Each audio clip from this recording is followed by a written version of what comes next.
eventually the grinding could reduce the cost. So I think we should continue to look at that. And move award of a contract for 2017 sidewalk improvement project. Snort Construction Inc. amount $181,125.30. Second. Further discussion? Seeing none, all in favor of the motion? Yes. I'm glad to hear about Please the. state your name and address. Oh, I'm sorry. Vicki Herman, 4071 North Stoll. I'm glad to hear that sidewalk grinding is being considered. Two things. Last year, we had squares of sidewalk replaced in front of our house. I noticed just yesterday that the concrete that was used is already starting to be pitted. I'm very concerned how long that square is going to last. Second thing is I worked at UWM for 15 years, and UWM grinds the walkways to make it safe, and it's very cost effective and it works. I frankly was surprised that Shorewood did not do grinding instead of the expensive sidewalk replacement, and Whitefish Bay does it too. So we're right in between UWM that grinds sidewalks and Whitefish Bay that grinds sidewalks. So thank you. I'm very glad to hear that it's being under consideration. I think one of the things we heard in committee was that unlike UWMs, I noticed that too, there's a lot that are ground at UWMs, that our replacements are largely tree root issues. And grinding is only a temporary fix for a tree root issue. And it appeared to me when I walked at UWM that there's a lot of grinding, and it mostly didn't seem to be tree root related, but simply heaving slab related. And we discussed in committee that, you know, what grinding might do for us is buy us time. You know, that we could grind, maybe, but some of them grind to get an extra little bit of time before the slab gets replaced and the roof is taken care of. So it's a different sort of problem. Can we, when we do look at this method going into the next cycle or next year, could we also look at adding on to another existing contract, like maybe Whitefish Bay or UWM, just for cost efficiency? They don't contract that work, they self-perform. They self-perform it? And it's not an expensive machine. But also, is it in between, so in between, if there's an unsafe, you know, that we might be able to look at grinding instead of one by one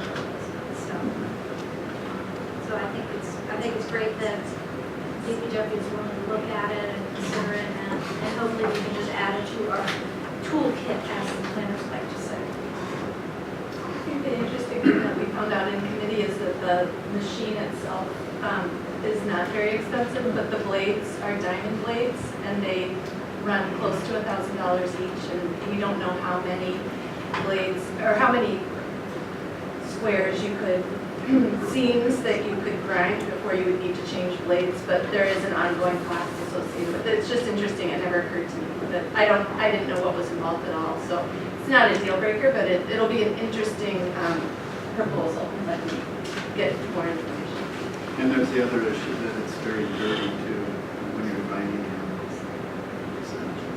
I see that Leanne shaking her head. And we do get a lot of complaints Because, yeah, lots from of- construction every year, so this would add This to that causes inconvenience. it's like a dust storm happening in front of your house when you're doing the grinding there. Again, not reasons to, eliminate the option, but it'll be very interesting to know.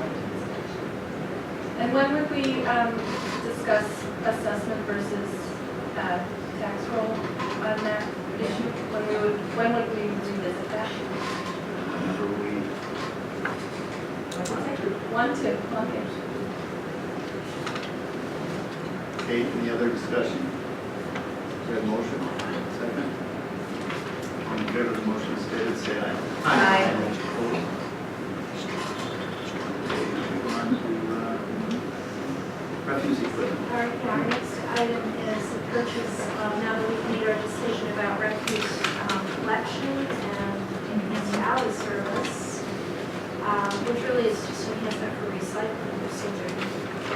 But in any case, we talked for a couple of years about replacing very old refuse collection trucks, and we had originally talked about 3 at 250 each for a total of 750. And I guess Leanne and Joel looked at it and concluded that for 2 each of side loader and rear loader, is that correct?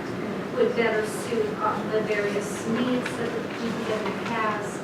And then with the compactor, our half of replacing the compactor, it all comes in at the same budget basically. So it's 4 vehicles, not 3, but it's at the same cost. So I think in committee we were all good with it.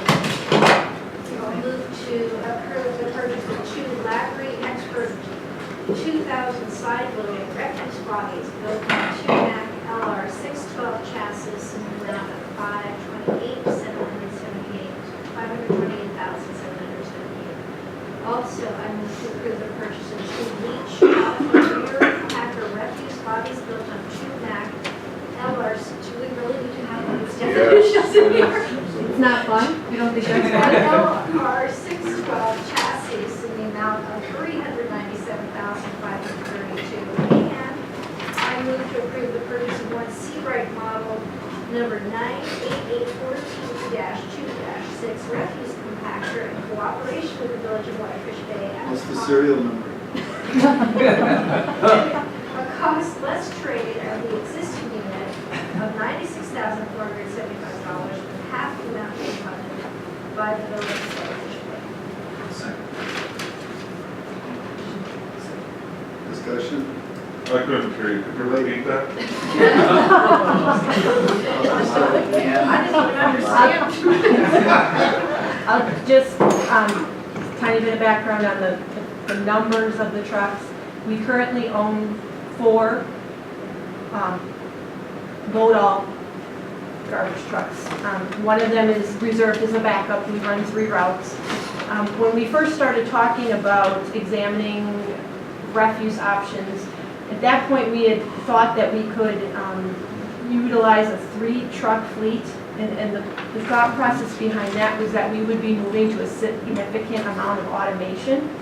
And by automating the garbage collection, we would not have to have as many trucks because we would be able to collect the refuse that much faster. The more that we studied that and the more that we talked and discussed, it appeared that in this community at this time, that probably wasn't the best option. Which isn't to say it couldn't be and we can't get there, but as of right now, that's a very drastic and very large change in the service to the residents. So we're kind of back to 4 trucks, having one of them kind of being a floating backup. So that's where the 4 to 3 to 4 comes in. Are we going to have any salvage value from the old trucks? The last time that we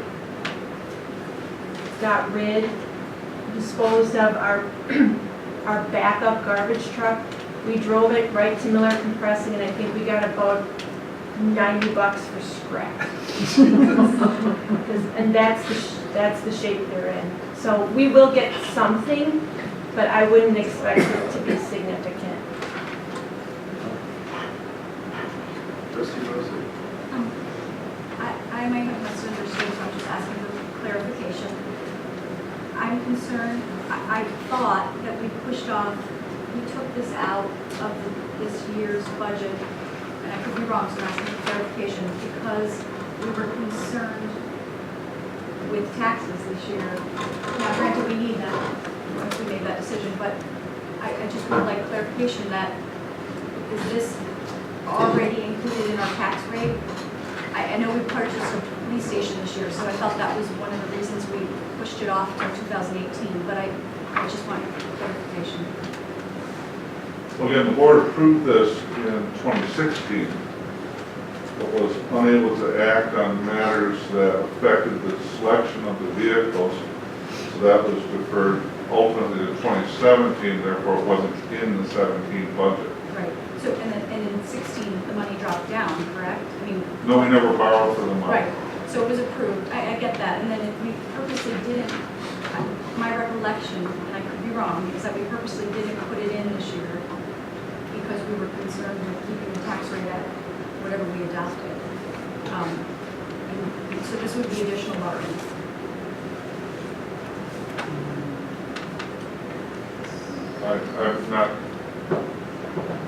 I'm not disputing the recollection, I'm just not sure how to respond when you phrase the question.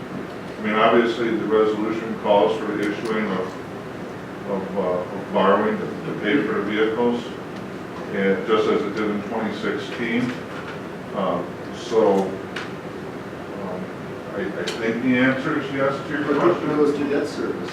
It goes to debt service, and Mark, again, can you just state by borrowing for these trucks, what the additional per household for debt service is going to be? Because we didn't put it in the budget for a reason. Our village manager had deferred this to 2018. I just want to know what the additional Well, per household cost is. you know, I can repeat that number every time we borrow. It's $3.25 for every $500,000 borrowed per household, average over the life of the note. Now, in this case, because of the nature of the purchase, it's not going to be a 20-year note, it's going to be a 10-year note. So that will change the metric on that a little bit.